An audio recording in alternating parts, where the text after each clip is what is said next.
In today's video, I'll teach you how to remove linked phone number on Facebook. So first of all, launch open Facebook application. You can see over here Facebook has been opened. Click on the search bar and type in facebook.com, press enter, or you can also open the Facebook application if you want.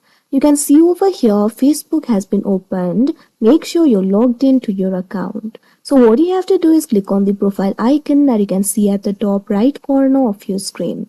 Now you'll be able to find various options over here. Click on this option, settings and privacy. Now after you do that, you'll be led to the settings interface. You'll be able to find various options over here.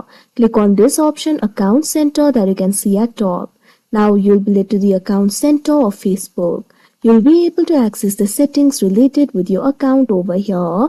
Right over here, make sure profiles and personal details is selected.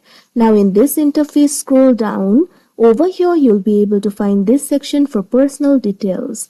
Right over here at first, you'll be able to find this option for contact info. So what you have to do is click on it. Now after you do that, you'll be able to see all the contact information that you've added over here. For example, if you've added the phone number, simply click on the phone number that you would like to remove. After you do that, click on the option delete phone number that you'll be able to see in this interface. After that, the phone number will be deleted. So like this, you'll be able to remove the phone number. So that is how you remove linked phone number on Facebook. I hope you found this video helpful. Thank you for watching.